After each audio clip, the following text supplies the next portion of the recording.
Hey y'all, my name is Taylor. If you haven't met me in real life, I put out new videos every single Monday and Friday. If you haven't already, go ahead and click that subscribe button so you can follow along on my journey.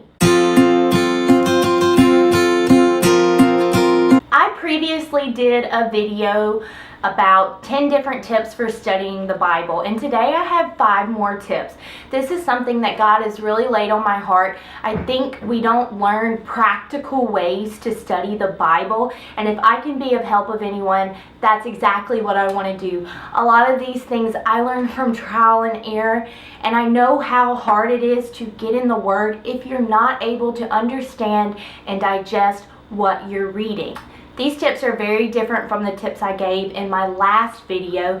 These are really there to help you dissect what you're reading, which I think is very important so that you can apply it to your life. I will link below the video that I did previously, but in today's video I'm going to actually be showing you and using the Bible, giving you examples of how I use these tips to make them work. So my first tip is to reverse engineer the Bible. Now hear me, I'm not saying take things away from the Bible or add things to the Bible. That's not what I'm saying. I'm saying to kind of take what's there and flip it around, flip it back again, see what the opposite of what the Bible is saying so that you can understand what it is saying. And I'm going to give you an example of that. Proverbs 17:27 reads, "Whoever restrains his words has knowledge, and he who has a cool spirit is a man of understanding."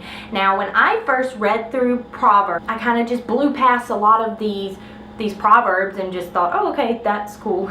But if you read this again, whoever restrains his words has knowledge. Okay, so let's reverse that. So if he who restrains his words has knowledge, if you don't restrain your words, don't restrain your words, then you don't have knowledge.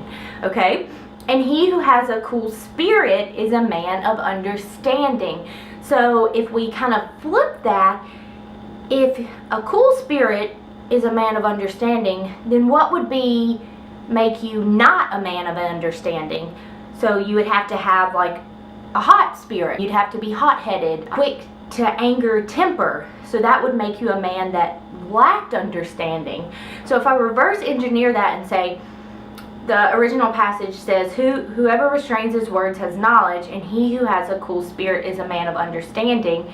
So the reverse of that would be, whoever does not restrain his words lacks knowledge, and he who has a hot spirit, one that is easily angered, is a man without understanding. And so then I'm kind of better able to understand what this verse is saying, because I can see the flip, that if I don't do this, if I don't restrain my words, and if I don't keep a cool spirit, then I don't have knowledge and I don't have understanding.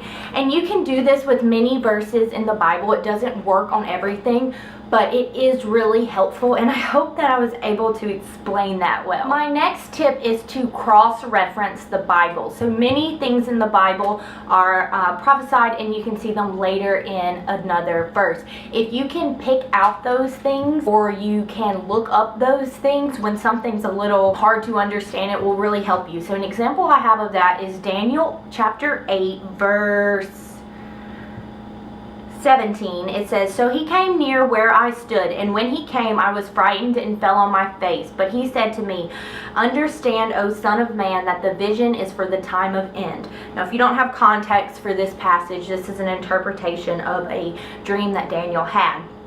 And this last part specifically, "Understand, O Son of Man, that the vision is for the time of end." Now, if you cross-reference that, you can find that the book that tells of the end times is Revelation.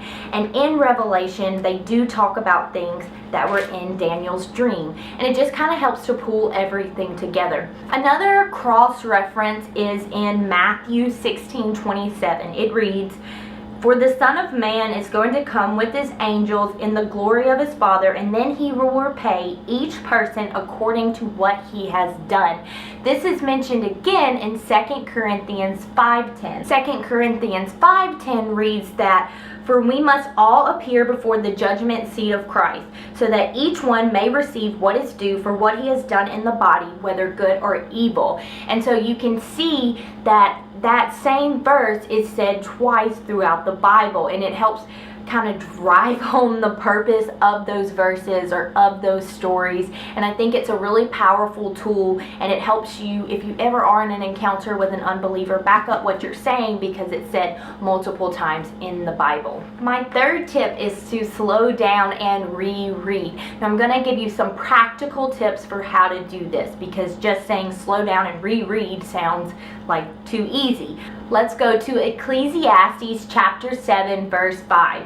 It reads, "It is better for a man to hear the rebuke of the wise than to hear the song of the fools." Now, again, this is something that I would just blow past in a hurry and say, oh, okay, cool.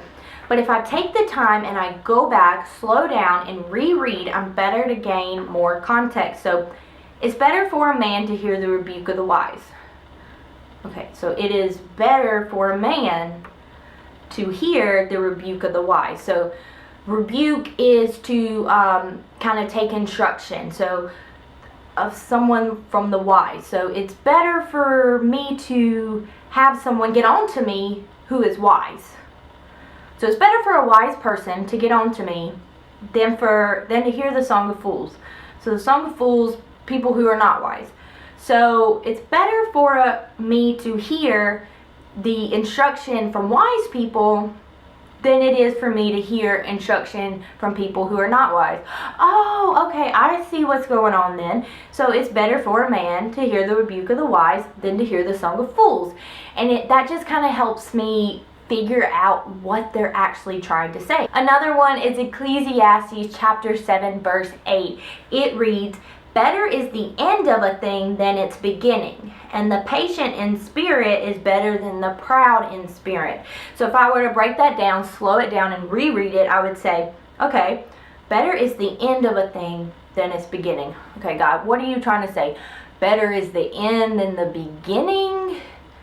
Why is the end better? Aren't we wanting new beginnings? Like, oh, that's kind of confusing. And the patient in spirit is better than the proud in spirit. Okay, so that makes sense, because it makes more sense to be patient than to be prideful and proud.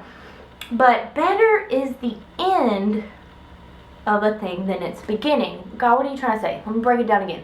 Better is the... Oh, so it's better to see something that you've called me to do to completion, all the way to completion, than to just keep starting things and never finish them. Okay, God, so you're saying better is the end of a thing than its beginning. So it's better to finish something out than to just rush into a bunch of things. And it's better to be patient, see that ending through, than it is to be proud and just start starting things all over the place. Okay. So better is the end of a thing than its beginning, and the patient in spirit is better than the proud in spirit. My fourth tip is to read the book or the passage in its context. So find out who was writing the book, who they were writing the book to, and why. So a prime example of this is 1 Corinthians and 2 Corinthians. I think it is so important to read the greetings. This is something I like. The greeting, I never paid attention to. Like, I always read it, but I read through it to get to the rest of it. But that greeting is important and will help you understand the rest of the book. So the greeting in 1 Corinthians, I'm just going to read a piece of it. It says, "Paul, called by the will of God to be an apostle of Jesus Christ, and our brother Sosthenes." So it's saying Paul is writing this, and so you can find out Paul is a disciple, so he is part of Jesus's club, and he is writing this. And then he says, "To the church of God that is in Corinth." So this is writing to the church of Corinth.